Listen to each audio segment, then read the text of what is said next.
প্রিয় সাংবাদিক ভাইরা, আসসালামু আলাইকুম। আপনাদেরকে ধন্যবাদ যে প্রথম রমজানেই আপনারা সবাই এসেছেন, জানতে এসেছেন এবং আপনাদেরও কাছে জাতির দায় প্রত্যাশা রয়েছে আর আমাদের দায়বদ্ধতা রয়েছে। কারণ মিডিয়া তো ফোর্থ স্টেট, অর্থাৎ একটা গণতান্ত্রিক সরকার এবং রাষ্ট্রের প্রতিষ্ঠানগুলি অনেকটা জনগণকে জ্ঞাত করে মিডিয়ার মাধ্যমে।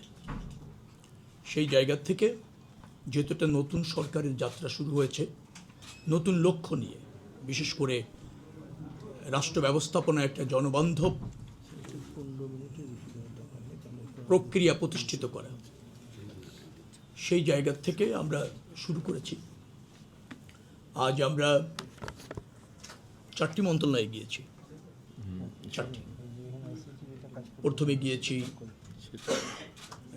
সেতু সেতু ভবনে গিয়েছি। তারপর আমরা রেল ভবনে গিয়েছি।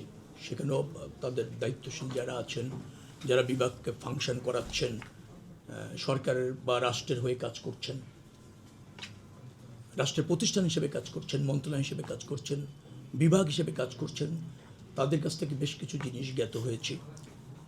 সমস্যা, সম্ভাবনা, প্রতিবন্ধকতা এবং কিভাবে এটাকে আরও বেশি জোরালো করা যায়, শক্তিশালী করা যায়, জনবান্ধব করা যায়, আরও বেশি করা যায়, মানে প্রশাসনটাকে স্বচ্ছ করা যায়, জবাবদিহিমূলক করা যায়, সেই সব বিষয়ে তাদের পরামর্শ শুনেছি।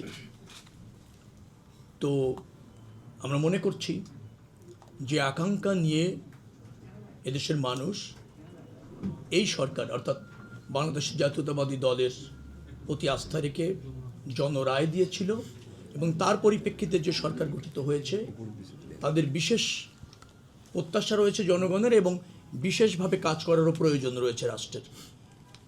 প্রথমে 17 বছর একটা ফ্যাসিবাদী শাসন চলেছে, মানুষ অধিকার থেকে বঞ্চিত হয়েছে, রাষ্ট্র সরকার একাকার হয়ে গিয়েছে। শুধু রাষ্ট্র এবং সরকার না, রাষ্ট্র সরকার এবং একটি দল একাকার হয়ে গিয়েছে, জনস্বার্থ রক্ষিত হয়নি। স্বেচ্ছাধীন ছিল প্রতিষ্ঠানগুলি, সরকার এবং রাষ্ট্রীয় প্রতিষ্ঠানগুলি, একটা দলের পারপাস সার্ভ করেছে এরকমও বলতে পারেন। তো সে পরিস্থিতির অবসান হয়েছে। গত 18 মাস একটা অন্তর্বর্তীকালীন সরকার ছিল, তারা রুটিন কাজটাই বেশি করেছে। তাদের লক্ষ্য ছিল কিছু সংস্কার, বিচার এবং একটা ভালো নির্বাচন। তো ডেফিনেটলি একটা ভালো নির্বাচন করে তারা তাদের সফল পরিসমাপ্তি ঘটিয়েছে। এখন একটি নির্বাচিত সরকার আছে।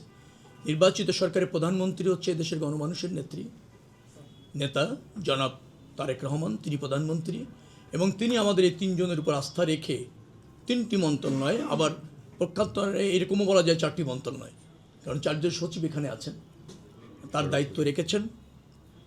তো সেই দায়িত্ব দেওয়ার পর আস্থা রেখেছেন, দায়িত্ব দিয়েছেন, আমরা কাজ করছি। আশা করছি যে এই মন্ত্রণালয়গুলি আগের যে কোনো সময়ের চেয়ে জবাবদিহি থেকে জন আকাঙ্ক্ষা ধারণ করে, মানুষের প্রয়োজন ধারণ করে নতুন ব্যবস্থাপনার মধ্যে মন্ত্রণালয়গুলি চলবে।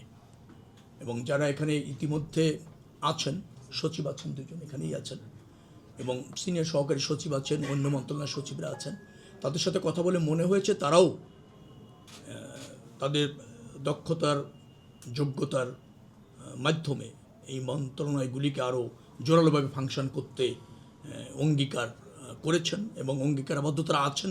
কিছু প্রতিবন্ধকতা ছিল, অতীতে হস্তক্ষেপ ছিল, সীমাবদ্ধতা ছিল, যার ফলে হয়তো খুব ভালোভাবে ফাংশন করেনি, কিন্তু এখন থেকে নতুনভাবে ফাংশন করবে।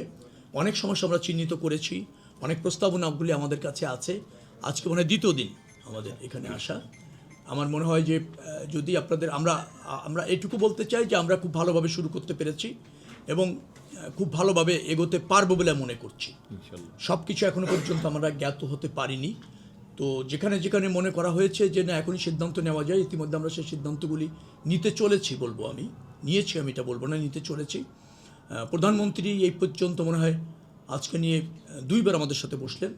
কালকে রাত্রে আমাদের 3 জনকে ডেকে এনে আবার কথা বলেছেন, নির্দেশনা দিয়েছেন। সেভাবে আমরা এগোচ্ছি। আশা করছি যে ভালো ব্যবস্থাপনা প্রতিষ্ঠিত হবে ইনশাআল্লাহ এই নতুন সরকার হাত ধরে অথবা নতুন সরকারের যাত্রার মধ্যে দিয়ে। রোহিত ভাই, দুটো প্রশ্ন। প্রথম হচ্ছে যে আপনারা কিছুক্ষণ আগে একটা মিটিং করেছেন খাল খনন নিয়ে,